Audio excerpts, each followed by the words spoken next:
Hello everyone, मेरा नाम यशार्थ शेखर है। मैंने इस साल सिविल सर्विसेज की परीक्षा में 12वां रैंक हासिल किया है। इस वीडियो में मैं अपनी ऑप्शनल स्ट्रैटेजी के बारे में बात करना चाहूँगा। मेरा ऑप्शनल ज्योग्राफी था और मेरे इस साल ज्योग्राफी ऑप्शनल में 306 नंबर आए हैं, 306। मेरा स्कोर पेपर 1 में 156 था और मेरा स्कोर पेपर 2 में 150 था। ये मेरा थर्ड अटैम्प्ट था और थर्ड अटैम्प्ट में मैंने इतने मार्क्स ऑब्टेन किए हैं। मेरा सेकंड अटैम्प्ट में 251 मार्क्स था और थर्ड अटैम्प्ट में मेरे 306 मार्क्स आए हैं। तो मैंने इस साल बहुत मेहनत करी थी अपने ऑप्शनल में और मैंने स्पेशली फोकस किया था अपने ऑप्शनल पे, क्योंकि मुझको एक चीज़ रियलाइज़ हो गई थी कि जनरल स्टडीज़ के पेपर में एक सीलिंग होती है कि आप बहुत ज़्यादा नंबर नहीं स्कोर कर सकते हो, और लेकिन ऑप्शनल में ऐसी कोई सीलिंग नहीं है। एंड ऑप्शनल में लोग 170s भी स्कोर करते हैं एंड ऑप्शनल में कुछ लोग 120s में भी चले जाते हैं। तो उसका क्या होता है कि जो रेंज क्रिएट होती है in optional, it is very big. So पहला क्वेश्चन जो आता है वो ये है कि मैंने ऑप्शनल अपना ज्योग्राफी क्यों चूज़ किया। मेरा ग्रेजुएशन तो इकोनॉमिक्स में है फ्रॉम सेंट स्टीफेंस कॉलेज, पर मैंने ज्योग्राफी इसीलिए चूज़ किया and I think this should be the reason for everyone to choose their option कि आपका इंटरेस्ट कितना है। आप भूल जाओ कि उसमें स्कोरिंग कितनी हो रही है कितनी नहीं हो रही। मुझको भी बताया जाता था कि ज्योग्राफी ऑप्शनल में स्कोरिंग नहीं हो रही है, लेकिन मैंने ज्योग्राफी ऑप्शनल इसलिए चुना क्योंकि मुझे वो इंटरेस्ट लगता था। और ऐसा भी नहीं है कि हर व्यक्ति अपने फर्स्ट अटैम्प्ट में यूपीएससी क्लियर कर ले। देखिए ऑप्शनल का ऐसा है कि आप केवल वही ऑप्शनल लीजिएगा जिस ऑप्शनल को आप एटलीस्ट 1, 2, 3 अटैम्प्ट्स में आप कंटिन्यू रख सको। क्योंकि मैं अपने आसपास की सोशल कमेंट्री का पार्ट नहीं था जिसमें लोग कह रहे थे कि ज्योग्राफी में कम स्कोर आता है। इवन आफ्टर दैट तो मैं उस सोशल कमेंट्री का पार्ट नहीं था जिसमें लोग कहते थे कि ज्योग्राफी में कम नंबर आता है। इसलिए मैंने अपना ऑप्शन वही चुना जो मुझे लगता था जो मैं कंटिन्यू रख सकता हूँ। तो मुझे ज्योग्राफी में बहुत इंटरेस्ट आता था, इसीलिए I was able to study it for a very long period of time. अब अ लॉट ऑफ पीपल, और तीसरा रीज़न ये भी था कि geography as an optional covers a lot of your general studies paper. चाहे वो पेपर 1 का पूरा ज्योग्राफी पार्ट हो, वो बहुत आसानी से कवर हो जाता था मेरा ज्योग्राफी ऑप्शनल से। तो एक रीज़न तो ये भी था कि ज्योग्राफी मेरे जनरल स्टडीज़ का बहुत सारा पार्ट कवर कर लेता था। लाइक पेपर 1 में पूरा ज्योग्राफी का section was covered by geography and certain other parts of my general studies paper 1, 2, 3 were part of my geography optional also. For example, internal security का मेरा geography optional paper 2 में बहुत काम आता था और environment भी मेरा optional में use आता था general studies का। agriculture was also part of my geography. So these 3 were the main reasons why I decided to take geography as optional. मैं अब अपनी ऑप्शनल स्ट्रैटेजी के बारे में बात करूंगा। मैं बिगनिंग से मैं बहुत क्लियर था कि paper 1 is a very conceptual paper, तो आपको उसमें अपने कॉन्सेप्ट्स अच्छे करने हैं। And paper 2 is a very much applied paper, जिसमें आपको अपनी एप्लीकेशन ऑफ नॉलेज जो आपने हर जगह से गैदर किया है, आपको वो वहाँ पे अप्लाई करनी है। पहले मैं अपने सोर्सेज के बारे में बात करूँगा। मैंने ज्योग्राफी ऑप्शनल की कोचिंग डायरेक्शन IAS से की थी। उसके बाद मुझे लगा कि मेरे पेपर 1 के note were not sufficient enough to cover my optional paper. As a result of which मैंने अजय राज सिंह की ज्योग्राफिया कोचिंग इंस्टीट्यूट में मैंने उनका पेन ड्राइव कोर्स लिया। और मैंने, चूँकि मेरा फर्स्ट अटैम्प्ट में प्री नहीं क्लियर हुआ था तो मेरे पास बहुत ज़्यादा एक्स्ट्रा टाइम था, तो मैंने उनके बहुत डिटेल्ड नोट्स बनाए every video, whether it is geomorphology, climatology. और फिर मैंने देखा कि अगर उनके वीडियोज़ में कुछ मिसिंग है तो मैंने उनको जो ट्रेडिशनल अपनी बुक्स हैं जैसे सविंदर सिंह या क्लाइमेटोलॉजी बाय लाल, इन सब से मैंने कॉम्प्लीमेंट किया। मैं कॉम्प्लीमेंट ऐसे करता था कि मैं उनके वाले पर्टिकुलर पेजेस फाड़ करके अपने नोट्स में चिपका लेता था। सो मैंने हर एक टॉपिक के लिए सेपरेट कॉपी बनाई थी। जियोमॉर्फोलॉजी के लिए अलग कॉपी थी, क्लाइमेटोलॉजी के लिए अलग कॉपी थी, ओशनोग्राफी के लिए अलग कॉपी थी, बायोजोग्राफी के लिए अलग कॉपी थी, और इन्वायरमेंटल जोग्राफी पे मैंने बहुत ज़्यादा फोकस नहीं किया। Now let's come to paper 1 part B, human geography. Human geography में मैंने बहुत बेसिक से तरीका फॉलो किया। पहले तो मैंने नीतू सिंह मैम के जो डायरेक्शन IAS में नीतू सिंह मैम है उनके नोट्स को कॉम्प्लीमेंट किया विद करंट अफेयर्स। बाद में मैंने मार्केट से शबीर सर के नोट्स ले लिए थे। After that I used Ajay Raj Singh videos to complement my notes. तो उसी हिसाब से it's a very mixed and match kind of a thing. और जो अगर मुझे ऐसा लगता था कि कोई टॉपिक मिसिंग है इन नोट्स में, तो मैंने माजिद हुसैन की ह्यूमन ज्योग्राफी से उन पेजेस को फाड़ करके मैंने अपने नोट्स में चिपका लिए। तो हर एक टॉपिक के लिए मेरे पास एक कंसोलिडेटेड कॉपी थी और मेरे बहुत कंसोलिडेटेड नोट्स थे। और हर बार जब मैं पढ़ता था तो मैं इन सारे टॉपिक्स को, whether geomorphology, whether oceanography, climatology, इन सब का मैं एक कॉपी में मैंने कंसोलिडेटेड नोट्स प्रिपेयर कर लिया था, जिसको मैं बार बार रिवाइज़ करता था।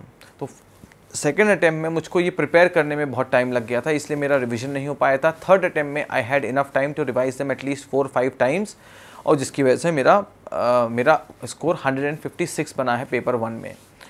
मैं आपको अगर बताऊं तो मेरे जैसे थॉट्स कि मेरी एक अलग से पूरी कॉपी थी, मॉडल्स की भी मैंने अलग कॉपी बना रखी थी, और मैंने इन 2 टॉपिक्स पे स्पेसिफिकली फोकस किया था, बिकॉज अगर आप ये 2 टॉपिक मास्टर कर लेते हो ह्यूमन ज्योग्राफी में तो उसके बाद बहुत ज़्यादा टफ टॉपिक्स बचते नहीं हैं। और इस साल तो एक पूरा क्वेश्चन ही आया था रेडिकल जोग्राफर्स के ऊपर, तो अगर आपने रेडिकल जोग्राफर्स पे आंसर करना है कोई क्वेश्चन, तो आपको सारे रेडिकल जोग्राफर्स के बारे में पता हो, उनकी किताबों के बारे में पता हो, उनका ब्रीफ कॉन्ट्रीब्यूशन के बारे में पता हो, और वो तभी हो सकता है जब आपने एटलीस्ट 4 या 5 टाइम्स अपने जो कंसोलिडेटेड नोट्स हैं उनको प्रिपेयर किया है और उनको रिवाइज़ किया है, और उसके साथ आपने कॉम्प्लीमेंट करी है एक टेस्ट सीरीज़। मैंने टेस्ट सीरीज़ फॉलो करी थी जीएस स्कोर की प्रिंस मिश्रा सर की for my third attempt, and it was very helpful. और मैंने अपनी पूरी प्रिपरेशन स्ट्रैटेजी को ही अपनी टेस्ट सीरीज़ के अराउंड ही रिवॉल्व कराया था। जो टेस्ट जिसका होना था मैं केवल वही टॉपिक्स पढ़ता था, और उनको मैं मल्टीपल टाइम्स रिवाइज़ करके उनका टेस्ट देता था, and I use to move on to the other topics. मैं अब बात करूँगा ज्योग्राफी ऑप्शनल पेपर 2 की स्ट्रैटेजी के बारे में। तो जो नीतू सिंह मैम ने नोट्स प्रिपेयर करवाए थे डायरेक्शन IAS, मैंने उनको करंट अफेयर से कॉम्प्लीमेंट किया, regularly reading the newspaper, because paper 2 के क्वेश्चंस जो हैं वो बहुत जनरल आते हैं। आफ्टर दैट मैंने उनको अजय राज सिंह के वीडियो से कॉम्प्लीमेंट किया। उसके बाद मुझे ऐसा लगा कि अगर ऐसा कोई टॉपिक है जो मिसिंग है, किसी टॉपिक का कोई डायग्राम मिसिंग है, तो मैंने खुल्लर की जो ज्योग्राफी की इंडियन ज्योग्राफी की बुक है उससे मैंने डायग्राम्स कॉपी किए, या मैंने पेज फाड़ के उसके चिपका लिए। Eventually for every topic I was able to prepare consolidated notes, और मैंने इंडियन ज्योग्राफी जो पेपर 2 होता है, इंडियन ज्योग्राफी का होता है, उसको मैंने कॉम्प्लीमेंट किया from current affairs and using mains 365। बहुत सारे ऐसे क्वेश्चन से इस साल पेपर 2 में जिसको मैंने मेंस 365 से लिखा, like interlinking of reverse, inter state border disputes हो गया, क्लाउड बर्स्ट वाला क्वेश्चन हो गया, लैंडस्लाइड्स वाला क्वेश्चन हो गया, या फिर मैं आपको बताऊं प्रोजेक्ट टाइगर वाला क्वेश्चन हो गया, या इंडस्ट्रियल कॉरिडोर्स वाला क्वेश्चन हुआ। ये सारे क्वेश्चंस में ईदर आई यूज्ड डायग्राम्स, और आई यूज्ड केस स्टडीज़, और आई यूज्ड एग्जाम्पल्स और डेटा, और ये सारा डेटा मुझे कंसोलिडेटेड फॉर्म में मेंस 365 में मिला। वही तरीका है कि आपको मेंस 365 ज्योग्राफी ऑप्शनल के साथ वही फ़ायदा है कि आपको मेंस 365 ना केवल आपके जनरल स्टडीज़ के पेपर में हेल्प करेगा, बट आपको ज्योग्राफी ऑप्शनल के पेपर 2 में भी बहुत हेल्प करेगा, स्पेशली इंडियन ज्योग्राफी, क्योंकि उसके क्वेश्चंस इतने जनरल आते हैं that if you right very vague points आपको नंबर नहीं मिलेगा। The only way to improve your marks in that paper is that by drawing diagrams in the question it is required. Secondly, giving facts, data and examples. I think examples are a must. And thirdly, using case studies. तो मैं अगर आपको example दूँ, एक question आया था about the interlinking of rivers, तो उसमें मैंने केस स्टडी बनाई थी Ken Betwa river link project की, जिसमें मैंने बहुत मेथोडिकली मैंने शो किया था Daudhan dam, lower Orr dam, then I mark certain cities like Panna, Satna, Rewa, Chhatarpur and Khajuraho to give a very regional perspective in my answers, and regional perspective will fetch you very good marks. There was a question on industrial corridors, तो मैंने उसमें Delhi Mumbai industrial corridor का बहुत detail diagram बनाया था by showing many stations that lie on that industrial corridor. फिर एक question था ऑन पंचायती राज, तो उसमें मैंने बहुत सारी केस स्टडीज़ दी थी, जैसे मैंने बियरहाटी ग्राम पंचायत की केस स्टडी दी थी उसमें, और मैंने बेरेथिंग लबिंग की केस स्टडी दी थी। तो इसी तरीके से अगर आपने मेंस 365 को बहुत अच्छे से किया है तो आपको बहुत सारी केस स्टडीज़, डायग्राम्स, एग्जांपल्स मिलेंगे जो अपने आप आंसर्स में इनकॉर्पोरेट कर सकते हो। तो मेरी स्ट्रैटेजी बहुत सिंपल थी कि पेपर ए में concepts you should be very thorough with the concepts, and paper 2 में give examples, data, diagrams, facts, and use all the information that you have gathered in your general studies paper 1, 2, 3, 4 and the newspapers to complement your answers in paper 2. अगर आप sources के बारे में बात करें मेरे geography optional का, तो ये सोर्सेज बहुत स्प्लिंटर्ड थे क्योंकि मेरा ये थर्ड अटैम्प्ट था। तो mainly the crux of my geography optional paper was Neetu Singh ma'am's notes, जिसको मैंने कॉम्प्लीमेंट किया था अजय राज सिंह के वीडियोस से। एंड आफ्टर दैट अगर मुझे लगता था कि कोई टॉपिक मिसिंग है तो मैं उसको सविंदर सिंह के बुक से कॉम्प्लीमेंट कर लेता था। फॉर पेपर 2 मैंने नीतू सिंह के मैम के नोट्स के ऊपर बिल्ड किया, again complemented them from Ajay Raj sir's videos, and after that I used all the available information through the use of mains 365 कि मैंने उसकी वजह से उससे सारा इन्फॉर्मेशन कॉम्प्लीमेंट किया। मुझे ऐसा लगता है कि आपका optional is a very high scoring subject. मेरे साथ तो ऐसा ही हुआ, मेरी रैंक भी उसी ने बनाई है। मेरे 306 हैं ऑप्शनल में, and I think this year it is going to be one of the highest marks in geography optional. और ये तभी हो पाया है जब मैंने नोट्स बनाए हैं। नोट्स बनाने के ये फ़ायदे हैं कि आप उस चीज़ को बहुत शॉर्ट में लिख लेते हो, आप उसको मल्टीपल टाइम्स रिवाइज़ कर लेते हो, आप उसे नंबर ऑफ़ टाइम्स जब एग्ज़ाम आता है उसके क्लोज पे आप उसको रिवाइज़ कर सकते हो अगेन। और उससे क्या होगा कि आप next time when you reading it you can do some value addition. So I think general studies के पेपर के लिए नोट्स बनाना और नहीं बनाना, I think that is very personal, that is very optional. But मुझे लगता है कि ऑप्शनल के लिए आपको नोट बनाना चाहिए। और मुझे ऐसा लगता है कि कोचिंग भी जनरल स्टडीज़ के पेपर के लिए बहुत एसेंशियल नहीं है, बट मुझे ऐसा लगता है कि ऑप्शनल के लिए some sort of guidance should be there, because optional में आप टेक्निकल आंसर लिख रहे हो। और मैं तो इतना तक कहूँगा कि आपका फोकस ऑप्शनल पे बहुत ज़्यादा होना चाहिए, क्योंकि मेरे हिसाब से ऑप्शनल बहुत अच्छे मार्क्स फेच करता है। And somebody who have a very good understanding of optional has a very good chance of clearing UPSC. DKT UPSC CSC। अगर आप केवल सिविल सर्विस परीक्षा के प्रीलिम्स, मेंस और इंटरव्यू के वीडियो देखना चाहते हैं तो सब्सक्राइब करें DKT UPSC CSC चैनल। यहाँ आपको टॉपर्स के वीडियो रैंक के हिसाब से अरेंज मिलेंगे। चैनल के लिंक के लिए डिस्क्रिप्शन बॉक्स में जाएं। जब मैं नोट मेकिंग की बात करता हूँ तो एक क्वेश्चन हमेशा उठता है कि नोट कैसे बनाने हैं। देखिए, नोट्स तभी बनाने हैं जब आपने उस टॉपिक को एटलीस्ट 2-3 बार पढ़ लिया है और आपके पास एक फर्म अंडरस्टैंडिंग है उस कॉन्सेप्ट की। उसके बाद आप नोट्स बनाने स्टार्ट करिए, क्योंकि अगर आप पहली बार में नोट्स बनाएंगे तो आपको लगेगा मैं सारी इन्फॉर्मेशन लिख लूँ। और आप सेकंड टाइम बनाते हो, जब आपको कॉन्सेप्ट पता नहीं है तो आपको you will find it difficult again with the same problem that you face when you make the notes for the first time. So my basic I think technique to make notes was that after I have read and understood that topic at least 2 or 3 times, और उस topic का मुझे बहुत crisp understanding है, only then I started making notes. और उन notes को जब आपको अगली बार पढ़ना है तो मेक श्योर कि उसमें कुछ वैल्यू एडिशन हो, और हर वैल्यू एडिशन में आप एक एग्जाम्पल ऐड कर दो, so that you are able to connect with whatever happening in your books to the real world. और उससे क्या होगा कि आपके answers will look very very very contemporary, और contemporary answers will fetch you very good marks. Geography optional में diagram and giving examples become very important. So सबसे बड़ा इशू होता है कि आप डायग्राम्स कैसे बनाओगे। देखिए, डायग्राम्स का ऐसा है कि once you are preparing, make sure कि आप उन डायग्राम्स को रेगुलरली प्रैक्टिस करते हो। स्पेशली देखिए, मेरे साथ तो ये प्रॉब्लम इतनी नहीं अराइज करी, क्योंकि मैं रेगुलरली डेली मेरा फोकस होता था ज्योग्राफी पे।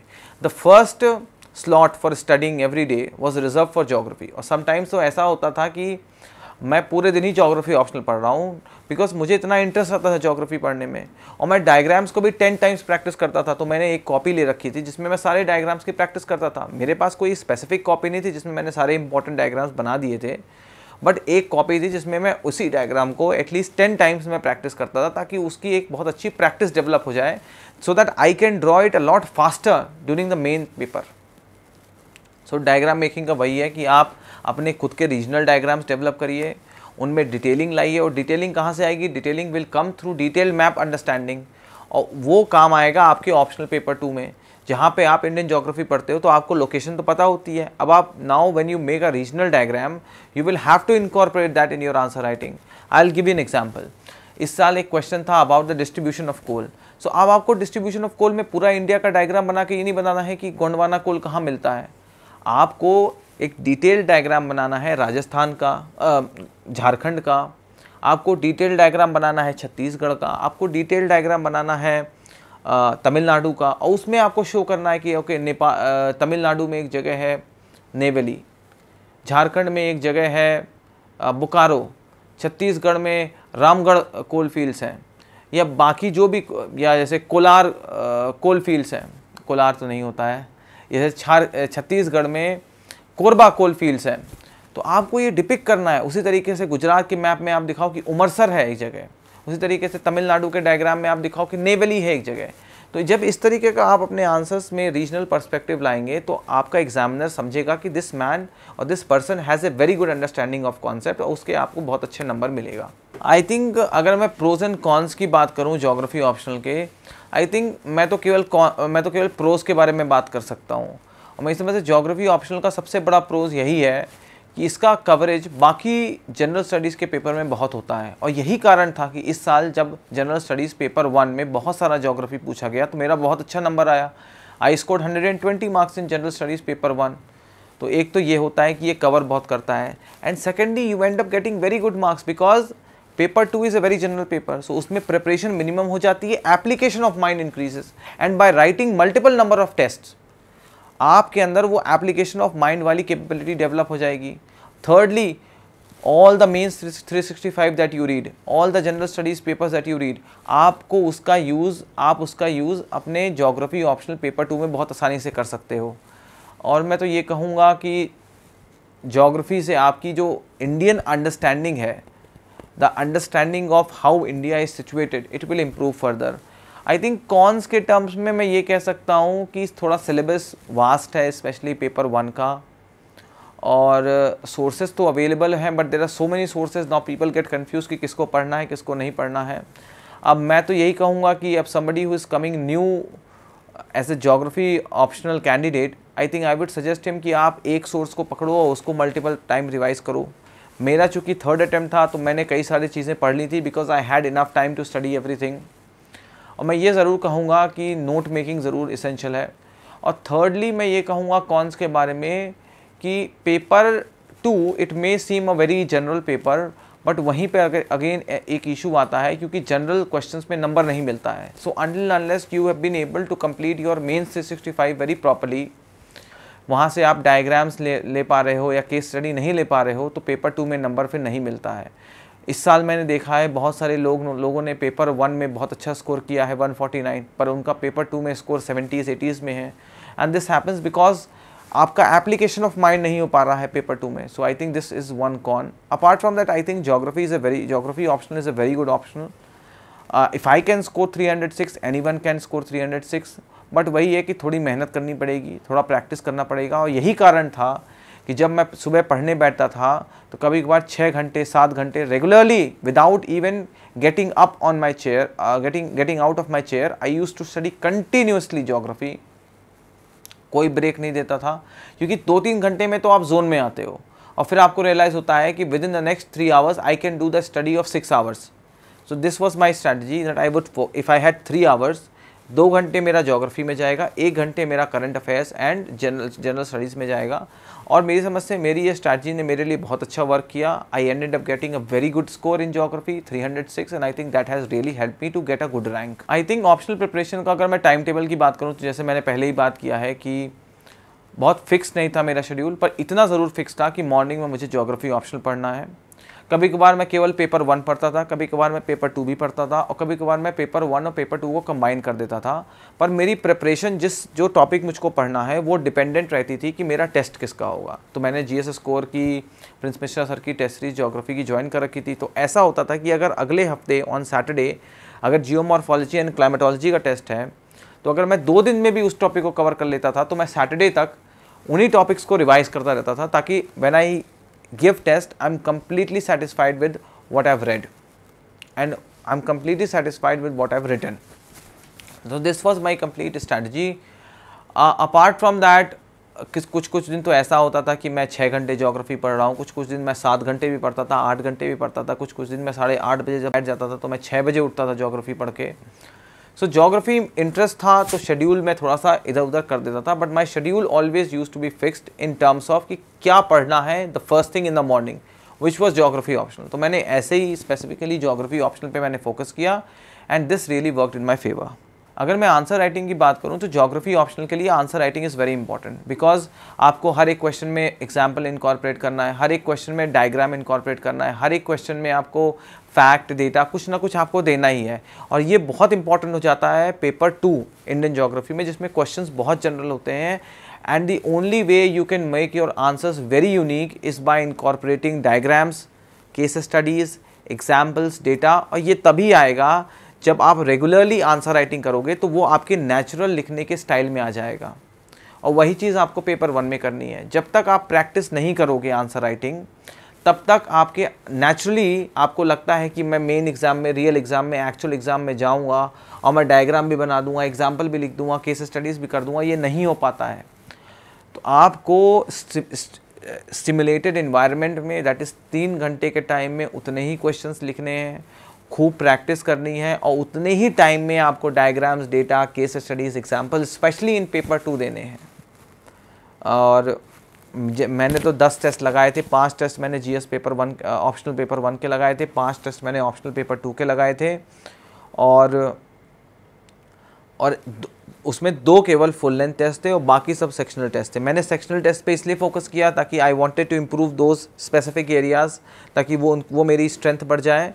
और मैंने फुल लेंथ टेस्ट इसलिए कम लगाया क्योंकि बाय द टाइम जब फुल लेंथ टेस्ट लगाने का टाइम आया तो मैंने आंसर राइटिंग लिखते लिखते I had become quite comfortable writing answers, और ये मेरी टेक्निक थी। और इसीलिए जब मैंने आंसर लिख लिए इवेंचुअली बहुत अच्छी प्रैक्टिस डेवलप हो गई थी। और आपको मेक श्योर करना है कि आप आंसर, जब आप हम आंसर लिखते हैं, you reach a peak of writing answers. आपको ऐसे प्लान करनी है अपनी आंसर राइटिंग कि first of all every week you have to write 1 paper. After that आपकी जो पीक हो वो ऐसे टाइम पे पड़े जब आपका एक्चुअल एग्ज़ाम हो रहा हो। तो उससे क्या होगा कि आपकी जो पूरी यूटिलिटी है of writing answers will come to your actual use in the real paper. Daily morning में जब आप ज्योग्राफी पढ़ने के लिए बैठिए तो पहला घंटा केवल उन टॉपिक्स को रिवाइज करने के लिए होना चाहिए। जैसे मुझे चैनल मॉर्फोलॉजी बहुत ट्रिकी टॉपिक लगता था and derivation chronology used to be one of the most difficult topics for me. तो मैं क्या करता था कि मैं मॉर्निंग में जो मैंने पिछले दिन उनके नोट्स प्रिपेयर किए थे, मैं हर मॉर्निंग को उनके नोट्स 4 बार पढ़ लेता था 1 घंटे में। उससे हुआ ये कि by the end of it I was very comfortable with this topics and I could have written comfortably a 10 marker for these questions coming from these topics. So ये मेरी टेक्निक थी टू हैंडल टफ टॉपिक्स। वही है, the drill remains the same, make notes, revise the multiple times and write as many test as possible. अगर आप ये तीनों blocks को फॉलो करोगे religiously you will get very good marks. At the end I think I can say कि जो मेरी geography strategy थी it may not suit everyone. हर किसी का स्टाइल अलग होता है। सम पीपल, कुछ लोगों को सविंदर सिंह नहीं पसंद होती है, मुझे भी नहीं पसंद थी, पर केवल कुछ टॉपिक्स मैं उससे पढ़ता था जो सिलेबस में मेंशन थे। और ये भी एक बहुत इंपॉर्टेंट लेसन है कि केवल वही टॉपिक आपको पढ़ने हैं जो सिलेबस में मेंशन है। और अगर आपको कोई टॉपिक नहीं आता है तो इसका ये मतलब नहीं कि आप वो टॉपिक छोड़ दीजिए, या आपको डिफ़िकल्ट लगता है तो आपने उस टॉपिक को छोड़ दिया। आप एटलीस्ट एक नोट प्रिपेयर कर लीजिए कि अगर उसमें कंपल्सरी 10 मार्कर आता है तो आप उसको कंप्लीट कर सको। फॉर एग्जाम्पल इस साल एक क्वेश्चन था ऑन अल्टीप्लिनेशन। अब मुझे बहुत अच्छे से नहीं आता था पर आई न्यू इनफ कि मैं 10 मार्कर लिख सकता था, पर मैं उस पर 15 या 20 मार्कर नहीं लिख सकता था। तो मैंने उस क्वेश्चन को लिखा, मैंने उस क्वेश्चन में 3 डायग्राम बनाए and by the end of it I was very comfortable with the answer. So वही चीज़ है कि जो मेरी स्ट्रैटेजी थी वो किसी के लिए वर्क करे। जो मेरे मल्टीपल सोर्सेज थे नोट जनरेशन के, वो कुछ के लिए नहीं वर्क करेंगे।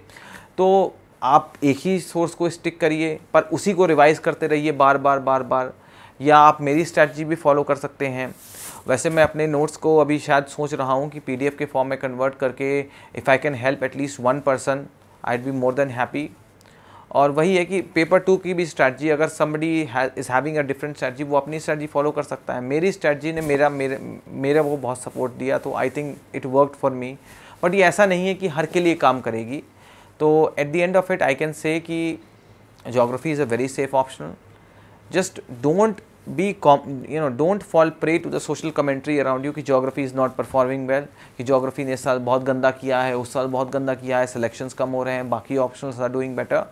If you like this subject, take it honestly, study it religiously and then make notes, revise them and give test. You will do wonders. At the end of it, I also want to thank DKT क्योंकि उन्होंने मेरे को एक माध्यम provide किया जिससे मैं अपनी ज्योग्राफी ऑप्शनल की स्ट्रैटेजी शेयर कर पा रहा हूँ उन लाखों छात्रों से जो ज्योग्राफी लेने के बारे में सोच रहे होंगे। मैं तो आपसे यही कहूँगा कि आप ज्योग्राफी ऑप्शनल लीजिए और खूब पढ़ाई करिए। और ज्योग्राफी ऑप्शनल बहुत अच्छा ऑप्शनल है जो आपको बहुत अच्छे नंबर दे सकता है। Again I want to thank DKT जिसकी वजह से ये अगर मैं केवल एक स्टूडेंट को भी इंस्पायर कर सकता हूँ कि वो ज्योग्राफी ऑप्शनल ले ले और वो UPSC क्लियर करके he can get a very good rank, I will be more than happy and I'm very grateful to DKT for this opportunity.